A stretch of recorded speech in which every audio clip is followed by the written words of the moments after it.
നമസ്കാരം. നമസ്കാരം. ഗൗരിമോളൊരു പാവം കുട്ടി എന്നാണ് ഈ നമ്മുടെ പ്രേക്ഷകരെല്ലാം ധരിച്ചു വെച്ചിരിക്കുന്ന. പാവമാണോ? ശരി. അപ്പൊ എന്തായാലും ഇതിനകത്ത് നമ്മൾ കുറച്ച് സമയം ചെലവഴിക്കും നമ്മുടെ ഹോട്ട് സീറ്റിൽ. അപ്പൊ അതിനകത്ത് കുറെ ചോദ്യങ്ങളുണ്ട്. അപ്പം അതിനകത്ത് ഞാൻ കുറച്ച് കുസൃതി ചോദ്യം ചോദിക്കും. അപ്പൊ അതുപോലെ തന്നെ വേറെ കുറച്ച് വളഞ്ഞ വഴിയിലൊക്കെ ഞാൻ പോകും. അപ്പം പാവമാണോ പഴുത്താണോ നമുക്ക് അപ്പ കാണാം. വാനമ്പാടി സീരിയലിലെ എന്താണ് ഈ കൊച്ചു പാവം കുട്ടി എത്രല്ല പഠിക്കുന്നത്? ഞാൻ 8ലാണ് പഠിക്കുന്നത്. 8ലാണ് പഠിക്കുന്നത്. എവിടെ സ്ഥലം? ട്രിവാൻഡ്രം തന്നെയാ. ട്രിവാൻഡ്രമാണ്. ഏത് school? Carmel girls higher secondary. Carmel. അപ്പൊ ഇങ്ങനെ പറഞ്ഞാ പോരല്ലോ. എന്റെ അടുത്ത് ചോദിക്കേ. അങ്കിൾ എത്രയല്ല പഠിക്കുന്നത്? 8. അല്ല, കഴിഞ്ഞ വർഷം മുമ്പ് പറഞ്ഞിരുന്നല്ലോ ഇങ്ങനെ 8ൽ തന്നെയാണ് പഠിക്കുന്നതെന്നോ അങ്ങനെ എന്തോ പറഞ്ഞിരുന്നല്ലോ. എനിക്ക് സോറി ഏട്ടാ, 10. അങ്ങനല്ലേ പറയണ്ട്? അല്ല, ഒരു തിരുവനന്തപുരം കാര്യം പറയണ്ട്. അങ്ങനെ അല്ല, അങ്ങനെ അല്ല. അപ്പൊ പഠിത്തമൊക്കെ നടക്കുന്നുണ്ടോ? നടക്കുന്നുണ്ട്. നായോ? അല്ല അല്ല, നടക്കുന്നുണ്ട്. നടക്കുന്നുണ്ടാ? അല്ല, ഞാൻ ചോദിച്ചു പഠിത്തമൊക്കെ നടക്കുന്നുണ്ടോ എന്ന് ചോദിച്ചപ്പോ നടക്കുന്നുണ്ട്. അത് പെട്ടെന്ന് വന്നതല്ലോട്, അപ്പൊ ചെറിയൊരു ടെൻഷൻ ഉണ്ട്. അപ്പൊ ഈ ഷോ കഴിയുമ്പോ ടെൻഷനൊക്കെ കഴിയൂ? അപ്പൊ ഒരു കൂളാവത്തില്ലേ, എല്ലാരും കണ്ടു, അപ്പൊ എല്ലാം കൂളാവല്ലോ. ഈ ഷോ കാണാറുണ്ടോ? കണ്ടിട്ടുണ്ട്. ഈ അഭിനയം എന്നാണ് തുടങ്ങിയത്?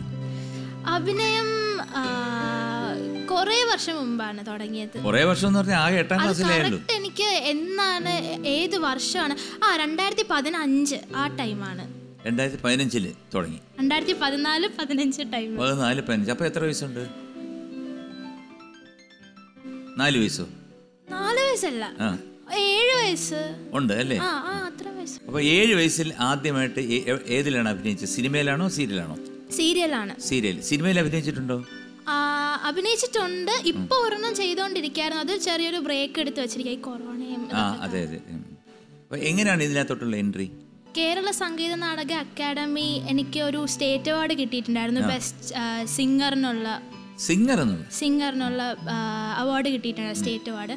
അങ്ങനെ ആ അവാർഡിൻ്റെ ഇങ്ങനെ കിട്ടിയപ്പോൾ അനുമോദന ചടങ്ങ്, അങ്ങനെ കുറേ ഫങ്ഷൻ കിട്ടിയപ്പോൾ അതിൽ ഒരു ചടങ്ങിൽ വെച്ച് ശ്രീകുമാരൻ തമ്പി അങ്കിളിനെ കണ്ടുമുട്ടി. അപ്പോൾ അങ്കിള് എന്നോട് പറഞ്ഞു, അടുത്ത സീരിയൽ ഞാൻ ചെയ്യുന്നുണ്ട് പുതിയതായിട്ട്, അപ്പോൾ ആ സീരിയലിൽ മോൾക്കൊരു അവസരമുണ്ട് എന്ന് പറഞ്ഞു. അപ്പോൾ അന്നാണ് ആദ്യമായിട്ട് സീരിയലിലേക്ക് പോകുന്നത്. അതിനുശേഷം ബന്ധുവാർ ശത്രുവാർ, ശ്രീകുമാരൻ തമ്പി അങ്കിളിൻ്റെ സീരിയൽ. പിന്നെ അതിനുശേഷം വിശ്വരൂപം എന്ന സീരിയൽ അഭിനയിച്ചു ദേവിയായിട്ട്.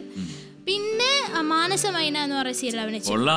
പക്ഷെ അതിനുശേഷം പഠിത്തം കുറച്ച് ഇതായപ്പോൾ പാടായി. ക്ലാസ്സിൽ പോകാനും അറിയത്തില്ലായിരുന്നല്ലോ എങ്ങനെയാണ് എന്നൊന്നും. അപ്പം മനസ്സിലായി. അങ്ങനെ അമ്മ പറഞ്ഞു, ഇനിയിപ്പോൾ എല്ലാം പഠിത്തത്തിൽ തന്നെ ശ്രദ്ധിക്കാം, ഇപ്പോൾ ഒന്നും ചെയ്യണ്ട എന്ന് പറഞ്ഞു. അങ്ങനെ എല്ലാം ഇങ്ങനെ ശ്രദ്ധിച്ച് എല്ലാം നന്നായിട്ട് പഠിച്ച് പൊയ്ക്കൊണ്ടിരുന്നപ്പോഴാണ് വാനമ്പാടി വന്നത്. ഓഡീഷന് ക്ഷണിക്കുന്നു എന്ന് പറഞ്ഞിട്ടൊരു ആഡ് ചെയ്യാമോ എന്ന് പറഞ്ഞു. അപ്പോൾ അത് ഒരു ദിവസത്തെ കാര്യമല്ല, ചെയ്യാം. അങ്ങനെ ചെയ്തപ്പോഴത്തേക്കും എല്ലാവരും വിചാരിച്ചു അല്ല, ഞാനല്ലായിരിക്കും. അപ്പോൾ സ്കൂളിൽ ചെന്നപ്പോഴും അവിടെയും കുറച്ച് പേരൊക്കെ പറഞ്ഞു, മോളല്ലല്ലേ ചെയ്യുന്നത് എന്ന് പറഞ്ഞു. പക്ഷേ അതിനുശേഷം ചിപ്പി ആൻറ്റി രഞ്ജിത്തങ്കിള് വിളിച്ചിട്ട് പറഞ്ഞു, മോളെ തന്നെ വേണം, മോളെ നേരിട്ടൊന്ന് കാണണമെന്ന് പറഞ്ഞു. അങ്ങനെ നേരിട്ട് വീട്ടിൽ പോയി. അങ്ങനെ പോയപ്പോഴത്തേക്കും അവിടെ സെലക്ടായി. കഴിഞ്ഞു. അപ്പൊ ഞാന് ഒരു കാര്യം നേരത്തെ ആദ്യം പറഞ്ഞ കഥയില്, ആ കഥയിൽ നിന്ന് തന്നെ നമുക്ക് തുടങ്ങാം. അപ്പൊ ശ്രീകുമാരൻ തമ്പിച്ചേട്ടൻ എന്ന് പറഞ്ഞാൽ എൻ്റെ നാട്ടുകാരനും എൻ്റെ ഒരു അകന്ന ബന്ധുവായിട്ട് വരും. എനിക്ക് വേണമെങ്കിൽ തമ്പിച്ചേട്ടനെ വിളിച്ച് പറയായിരുന്നു, ഗൗരിയെ എടുക്കണ്ട കേട്ടോ എന്ന് പറയായിരുന്നു. അപ്പൊ അവിടെ ആദ്യം രക്ഷപ്പെട്ടു. പിന്നെ പോയത് എവിടെയാണ്? ഏഷ്യാനെറ്റില് 21 വർഷം ഞാൻ വർക്ക് ചെയ്തു. പിന്നെ പോയത് ഏഷ്യാനെറ്റിലല്ല, കുറെ നാൾ കഴിഞ്ഞിട്ട് വാനമ്പാടിയാണ് ഏഷ്യാനെറ്റിൽ എന്റെ ഫസ്റ്റ് സീരിയൽ. അതിനിടയിൽ ഇവിടെ പോയി. അതിന്റെ ഇടയിൽ അല്ല, സംഗീത അക്കാദമിയുടെ അതാണ് സ്റ്റാർട്ടിങ്. സംഗീത നാടക അക്കാദമിയായിട്ട് എനിക്ക് ബന്ധമില്ല. അവിടെ രക്ഷപ്പെട്ടു. പിന്നെ ചിപ്പി രഞ്ജിത്ത് എന്ന് പറഞ്ഞാൽ എൻ്റെ വളരെ ക്ലോസ് ഫ്രണ്ടാണ്. എനിക്ക് അപ്പം പറയായിരുന്നു, വേണ്ട ആ കൊച്ചിനെ എടുക്കണ്ടെന്ന്. അവിടെ ഞാൻ രക്ഷപ്പെട്ടു. അപ്പൊ ഞാനൊരു കിന്നരി ചോദ്യം ചോദിക്കാൻ പോവാണ്. അകത്ത് മാത്രം ഡോറുള്ള ഒരു സ്ഥലം ഏതാണ്? വെളിയിലില്ല, അകത്ത് മാത്രം ഡോറുള്ള ഒരു സ്ഥലം. അതെന്താ? അകത്ത് ഉണ്ടെങ്കിൽ പുറത്ത് കാണത്തില്ലേ? ഇല്ല, പാസ്, എനിക്കറിയത്തില്ല. വിട്ടല്ലോ. വിട്ടു. ഇൻഡോർ. അങ്ങനെ അത് ആലോചിക്കത്തില്ല പെട്ടെന്ന്. അതാണ് കുഴപ്പം. അതെ. ഇനി ഒരു മലയാളം പാട്ടിന്റെ 2 വരി കേൾക്കാൻ ആഗ്രഹമുണ്ട്. ഏത് പാട്ടായാലും ഓക്കെ. 2 വരി. ഓക്കെ. പഞ്ചതന്ത്രം കഥയിലെ പഞ്ചവർണ്ണ കുടിലിലെ മാണിക്യപ്പൈങ്കിളി വാനം പറക്കുന്ന വാനം പാടിയെ സ്നേഹിച്ചു, ഒരു വാനം പാടിയെ സ്നേഹിച്ചു.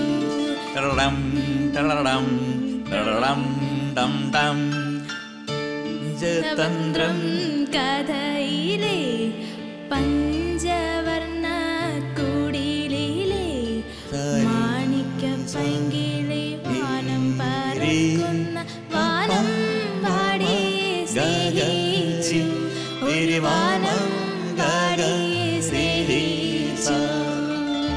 അപ്പൊ ഞാനിപ്പോ പറയുന്നൊന്ന് പാടും.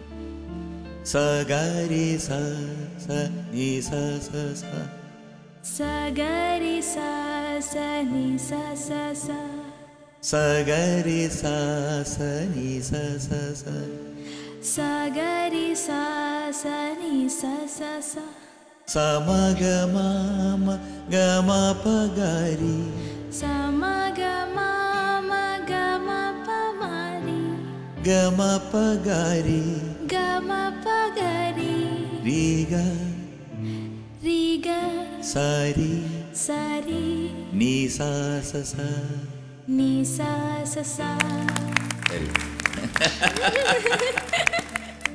അപ്പം പാട്ട് പഠിക്കാനും മിടിക്കാനും. Okay, very good. എന്താണ് ഇഷ്ടഭക്ഷണം? ഇഷ്ടഭക്ഷണം രാവിലെ ബ്രേക്ക്ഫാസ്റ്റിനാണെങ്കിൽ ഇഡലി സാമ്പാർ, നല്ല ചൂട് ഇഡലി സാമ്പാർ ഭയങ്കര ഇഷ്ടമാണ്. ഞാനും ഏറ്റവും പ്രിയപ്പെട്ട എൻ്റെ ഭക്ഷണമാണ് ഇഡ്ഡലി സാമ്പാർ. ഭയങ്കര ടേസ്റ്റാ. 365 ദിവസവും എനിക്ക് തന്നാലും ഇഡ്ഡലി സാമ്പാറും നല്ല ചട്നി ഉണ്ടെങ്കിൽ അതിന്റെ മേളിൽ പോവാൻ ഒന്നുമില്ല. അതെ, നല്ല ടേസ്റ്റാ. അതിൽ നമ്മൾ ഒരേപോലെ. അപ്പൊ അടുത്ത ഉച്ചയ്ക്ക് ചോറ്, മോര് കറി, മാങ്ങ അച്ചാറ്, പിന്നെ അല്ലാതെ നോൺ വെജ് ആണെങ്കിലും മീൻ ഫ്രൈ ഇഷ്ടമാണ്. എനിക്ക് പറയാൻ വയ്യ കേട്ടോ, കാരണം സെയിം. എനിക്ക് എല്ലാവരും പറയും ശകലം വയറുണ്ട്, അത് കുറയ്ക്കണം, അങ്ങനെയാണ് ഇങ്ങനെയാണ്, നിങ്ങൾ ചപ്പാത്തി കഴിക്കണം. ഒരു ദിവസമൊക്കെ കഴിച്ചു നോക്കും, പക്ഷെ അടുത്ത ദിവസം നടക്കത്തില്ല കുഞ്ഞേ. കാരണം ചോറ് വേണം, നല്ല വെന്ത ചോറ്, പൂപോലത്തെ ചോറും ഉപ്പുമാങ്ങ ഇവിടെ പത്മനാഭസ്വാമി ക്ഷേത്രത്തിൽ കിട്ടും. അതും ഇട്ടിട്ട് നമ്മൾ എന്തായെന്ന് വെച്ച് കഴിഞ്ഞാൽ ഈ മോരുകറിയില്ലേ, മോരുകറിയും കൂടെ ഒഴിച്ചിട്ട് നല്ല പിക്കിൾസ്, അതെല്ലാം കൂടെ ഒരു നല്ല വിശവി അല്ലേ. നമ്മുടെ മണിയമ്പിള്ള പറയുന്നല്ലോ, നല്ല പിതുക്കി നല്ല പിതുക്കി ഓരോ ഉരുളയായിട്ട് ഉണ്ട് കഴിഞ്ഞാൽ, വേണമെങ്കിൽ അതിന്റെ സൈഡിലൊരു ഫിഷ് ഫ്രൈ ഉണ്ടെങ്കിൽ അതിന്റെ ഇടയിൽ ഒന്ന്. രാത്രി എനിക്ക് നമ്മൾ ലഞ്ചിന് കഴിക്കുന്ന എനിക്ക് കഴിക്കാൻ ഇഷ്ടമല്ല. അതുകൊണ്ട് വേണമെങ്കിൽ രാവിലെ കഴിച്ചത് തന്നെ കഴിക്കും, അല്ലെങ്കിൽ ദോശയോ. ഞാനിത് തമാശ പറഞ്ഞല്ല കേട്ടോ, ശരിക്കും പറഞ്ഞ സത്യമായിട്ടും ഞാനും ഇത് തന്നെയാണ്. കാരണം ഒന്നി ദോശ അല്ലെങ്കിൽ കാലത്തെ ഇഡ്ഡലി തന്നെ, കാലത്ത് വെച്ചല്ല വൈകുന്നേരം നല്ല ചൂടാക്കി ഇഡ്ഡലി വേറെന്തെങ്കിലും. ഇതാണ് ബേസിക് ആയിട്ട് എനിക്കിഷ്ടം. പിന്നെ വെളിയിൽ പോയി കഴിഞ്ഞാൽ പിന്നെ ഹോട്ടൽസിലൊക്കെ പോകുമ്പോഴത്തേക്ക് പ്രോൺസ് ഫ്രൈ അങ്ങനെ അത് ഇത് ന്യൂഡിൽസ് അതെല്ലാം കൂടെ കഴിക്കും. ഞാൻ ഇന്ന് ഈ ഷൂട്ടിന് വേണ്ടിയിട്ട് ഇപ്പം സീറ്റിലിരിക്കുമ്പോഴാണ് ഞാൻ അറിയുന്നത് എൻ്റെ കൂടെ വർഷങ്ങളോളം ഗിറ്റാർ വായിച്ച പ്രകാശിൻ്റെ മകളാണ്. ഞാൻ മോളെ കാണുമ്പം ഒരു 2 വയസ്സ്, 1 വയസ്സിൽ കണ്ടു, 2 വയസ്സിൽ കണ്ടു. കാരണം ഇത്രയും നല്ലൊരച്ഛൻ്റെ മകളാണ്. മോക്കെന്നും അഭിമാനിക്കാം. കാരണം വേറൊന്നുമല്ല, ഇത്രയും ഒരു ശുദ്ധനായ എൻ്റെ കൂടെ എത്രയോ വർഷം ഗിറ്റാർ വായിച്ചു. അമേരിക്കയിലും അതുപോലെ തന്നെ പല സ്ഥലങ്ങളിലും, ഇംഗ്ലണ്ട്, അമേരിക്ക, ദുബായ്. എൻ്റെ ജീവിതത്തിൽ എൻ്റെ ഏറ്റവും കൂടുതൽ എനിക്ക് ഗിറ്റാർ വായിച്ചിരിക്കുന്ന പ്രകാശാണ്. അപ്പോൾ ആ പ്രകാശിനെ ഒരുപക്ഷെ മോക്ക് അറിയാവുന്നതിനെക്കാട്ടിൽ കൂടുതൽ അങ്കിളിനറിയാം. പ്രകാശ് കല്യാണം കഴിക്കുന്നതിന് മുമ്പ് എനിക്കറിയാം, മോള് ജനിക്കുന്നതിന് മുമ്പ്. ഇത്രയൊരു ശുദ്ധ ഹൃദയമുള്ളൊരു വ്യക്തിയെ ഞാൻ ഈ ഓർക്കസ്ട്രയുടെ ടീമിൽ ഞാൻ കണ്ടിട്ടില്ല. കാരണം പലരും പല സ്വഭാവങ്ങളും കാണും. ഇത്ര മിതഭാഷയായിട്ടും ഇത്ര വെൽ എന്താ മാരീഡും ഇത്ര അസാധ്യമായിട്ട് വായിക്കുന്ന ഒരു വ്യക്തി ഞാൻ കണ്ടിട്ടില്ല. അതുകൊണ്ടാണല്ലോ എൻ്റെ കൂടെ ഇത്രയും വർഷം വായിച്ചത്. പക്ഷെ ഞാനത് പറയുന്നില്ല, കാരണം മോക്ക് വിഷമം ഉണ്ടാകുന്നതുകൊണ്ട് ഞാൻ വേറെ കാര്യങ്ങളിലോട്ട് ഞാൻ കയറുന്നില്ല. കാരണം വേറൊന്നുമല്ല, അതൊരു ഞാൻ വളരെ ഞെട്ടലോട് കൂടിയാണ് ഞാൻ ആ വാർത്ത കേട്ടത്. സാരമില്ല, അത് എല്ലാം വിധിയാണ്. പക്ഷെ അത് അച്ഛൻ്റെ ആ അനുഗ്രഹം ഉണ്ടല്ലോ, അതാണ് മോക്ക് ഇന്ന് കിട്ടിയിരിക്കുന്നത്. അച്ഛൻ്റെ ആ ബ്ലെസ്സിങ് മൊത്തം ഉണ്ട്, അത് എന്നും ഉണ്ടാവും. അത് മോളൊന്നുകൊണ്ട് വിഷമിക്കേണ്ട. തീർച്ചയായിട്ടും ഈ ജീവിത അവസാനം വരെ മോടെ അച്ഛൻ്റെ ബ്ലെസ്സിങ് ആണ്. ഇല്ലേ അങ്കിളൊക്കെ കൂടെ ഉണ്ട്. ധൈര്യമായിട്ടിരുന്നു. മോടെ എന്താവശ്യം ഉണ്ടെങ്കിലും പറയാം അങ്കിളിൻ്റെ അടുത്ത്. ഓക്കെ, അപ്പം നമ്മൾ തുടങ്ങുന്നു. നമ്മൾ കേട്ടപ്പം ഞാൻ പറഞ്ഞെന്നുള്ളേ ഉള്ളൂ. സവാരി ഗിരിഗിരി. അപ്പം സവാരി ഗിരിഗിരിയിൽ 4 ചോദ്യമാണ്. ഞാൻ നേരത്തെ പറഞ്ഞ പോലെ കുറച്ച് ടഫാണ്. പക്ഷെ സഹായിക്കാൻ ഒരു ഗായിക നമ്മളുടെ കൂടെ എത്തിയിട്ടുണ്ട്. പിന്നണി ഗായികയാണ്, ഒരുപാട് നല്ല പാട്ടുകൾ പാടിയിട്ടുണ്ട്. എൻ്റെ കൂടെ ഒരുപാട് പ്രോഗ്രാംസിന്, ഒരുപാടില്ല കുറച്ചൊക്കെ പ്രോഗ്രാംസിന് പാടിയിട്ടുണ്ട്. ഐഡിയ സ്റ്റാർ സിംഗർ ഫെയിം ആയിരുന്നു. മറ്റാരുമല്ല, star singer fame Nayana. Welcome Nayana to Parayam Nedam. നമസ്കാരം. നമസ്കാരം. ഇപ്പം ഇവിടാണോ അതോ ഹൈദരാബാദിലാണോ? ഇപ്പൊ ഹൈദരാബാദിലാണോ ഇവിടാണോ? ആ ശരി. ഞാൻ ചോദിച്ച താമസം ഹൈദരാബാദിലാണോ അതോ ട്രിവാൻഡ്രത്താണോ എന്ന് ചോദിച്ചത്. അപ്പൊ ഹൈദരാബാദ് സ്ഥിരമാക്കിയല്ലേ?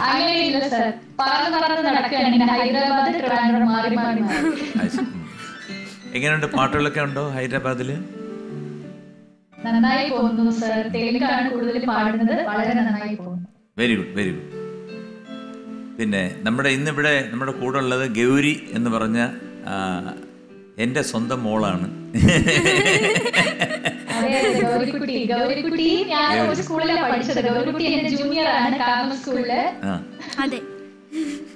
അപ്പം എന്തായാലും നിങ്ങളൊക്കെ ഒരു ഗ്രൂപ്പാണ് അല്ലേ?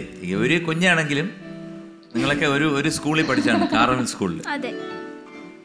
അപ്പം ഗൗരി ഒന്ന് സഹായിച്ചു കൊടുക്കുക 4 ചോദ്യത്തിന്. ഇനി ഒരു ചോദ്യം, ഒരു കുസൃതി ചോദ്യം. ഓക്കെ. അപ്പൂട്ടൻ മാങ്ങ പറിച്ചു, സാവിത്രി ഒരു മാങ്ങ കഴിച്ചു, ബാക്കി എത്ര ഉണ്ട്? അപ്പൂട്ടൻ മാങ്ങ പറിച്ചു, സാവിത്രി മാങ്ങ കഴിച്ചു. ഒരെണ്ണൊന്നൊന്നുമില്ല, മാങ്ങ കഴിച്ചു. ബാക്കി എത്ര ഉണ്ട്? എത്രയാണെന്ന് അറിഞ്ഞാലല്ലേ പറ്റത്തുള്ളൂ. അതാണ് കണ്ടുപിടിക്കേണ്ടത്. ചോദിച്ചു നോക്ക് നയനടുത്ത്. ചേച്ചി അറിയാവോ? ചേച്ചി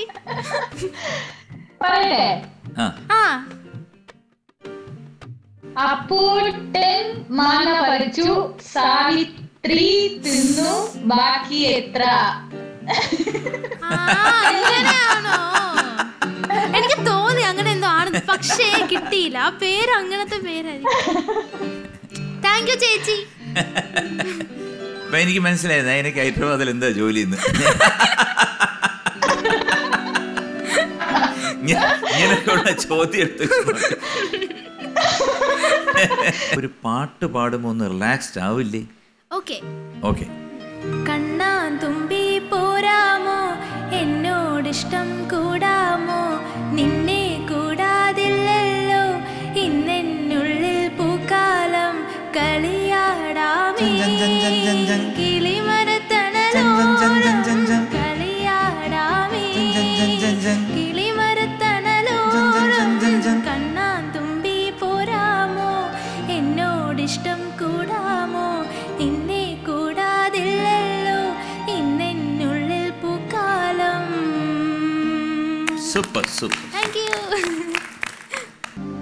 ചോദ്യം ചോദിക്കുകയാണ്. 10 സെക്കൻഡ്.